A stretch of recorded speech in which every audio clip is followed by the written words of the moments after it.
epístola universal del apóstol Juan, capítulo 3. Hijos de Dios. Mirad cuán amor nos ha dado el Padre, para que seamos llamados hijos de Dios. Por esto el mundo no nos conoce porque no le conoció a Él. Amados, ahora somos hijos de Dios, y aún no se ha manifestado lo que hemos de ser, pero sabemos que cuando Él se manifieste seremos semejantes a Él, porque le veremos tal como Él es. Y la Biblia dice que los que creyeron en Jesús les dio potestad de ser hechos hijos de Dios. Antes de ser llamado hijo éramos sus criaturas, su creación. La única condición para ser genuinos, verdaderos hijos de Dios es porque recibamos a nuestro Señor Jesucristo. Ahora dice, amados, somos hijos de Dios.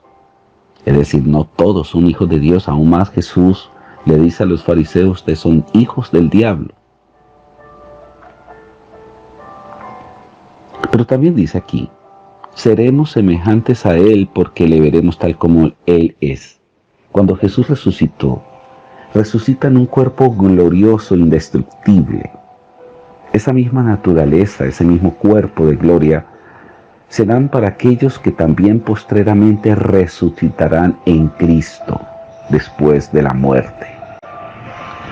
Por eso dice aquí, porque le veremos tal como Él es. Y todo aquel que tiene esta esperanza en Él se purifica a sí mismo así como Él es puro. Todo aquel que comete pecado infringe también la ley, porque el pecado es infracción de la ley. Eso es pecado. Pecado es quebrantar la voluntad de Dios. La ley es la voluntad perfecta de Dios. Sigue diciendo aquí, y sabéis que Él apareció para quitar nuestros pecados y no hay pecado en Él. Todo aquel que permanece en Él no peca. Todo aquel que peca no le ha visto ni le ha conocido. Hijitos, que nadie engañe. El que hace justicia es justo como Él es justo. El que practica el pecado es del diablo, porque el diablo peca desde el principio. Para esto apareció el Hijo de Dios para deshacer las obras del diablo. Impactante. Para esto apareció el Hijo de Dios para deshacer las obras del diablo en los hombres. Todo aquel que es nacido de Dios no practica el pecado. Bueno, no dice aquí no peca, dice no practica el pecado. Porque la simiente de Dios, y aquí hay una palabra para resaltar, es la palabra simiente.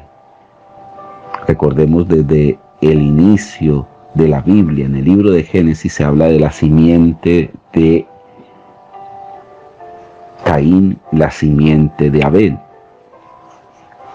Esa simiente de Abel, el diablo quiso destruirla, pero Dios levanta a Set, que significa sustituto, para así hacer la línea donde el Mesías saldrá.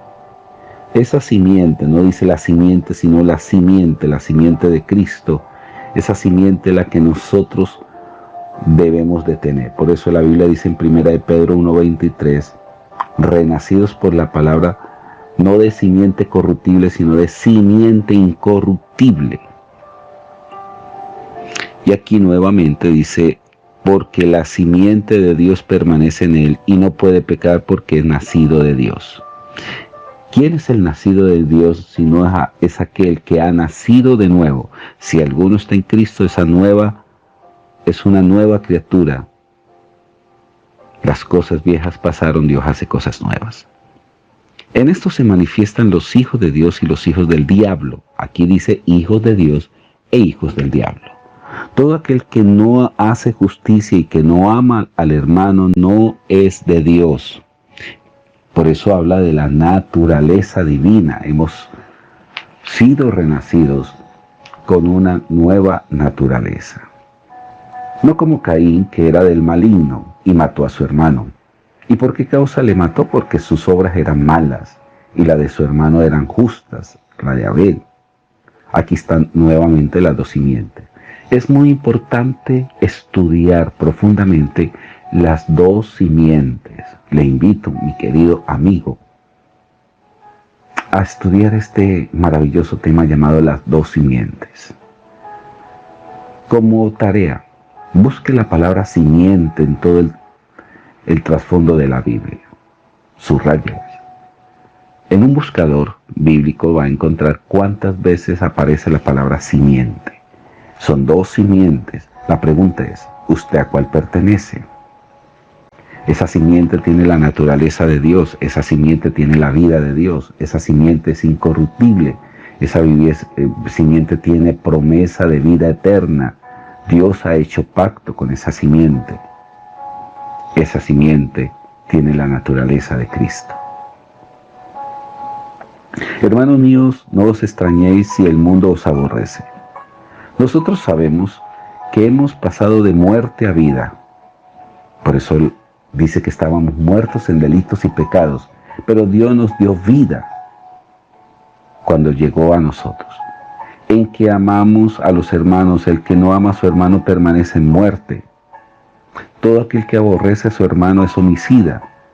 Es decir, que no solamente es homicida el que le quita la vida a alguien, sino el que aborrece a alguien. ¿Y sabes que ningún homicida tiene vida eterna permanente en él? En este hemos conocido el amor, en que Él puso su vida por nosotros, también nosotros debemos poner nuestra vida por los hermanos. Pero el que tiene bienes de este mundo y ve a su hermano tener necesidad y cierra contra él su corazón, ¿cómo mora el amor de Dios en él? Hijitos míos, no amemos de palabra. Recuerde que el amor es un verbo, es una acción, ni de lengua, sino de hechos y de verdad. Y en esto conocemos que somos de la verdad y aseguraremos nuestro corazón delante de Él. Pues si nuestro corazón nos reprende, mayor que nuestro corazón es Dios, y Él sabe todas las cosas. Amados, si nuestro corazón no nos reprende, confianza tenemos en Dios, y cualquier cosa que pidiéramos la recibiremos de Él, porque guardamos sus mandamientos y hacemos las cosas que son agradables delante de Él. Y este es su mandamiento, que creamos en el nombre de su Hijo Jesucristo y nos amemos unos a otros como nos lo ha mandado. Y el que guarda sus mandamientos permanece en Dios y Dios en él.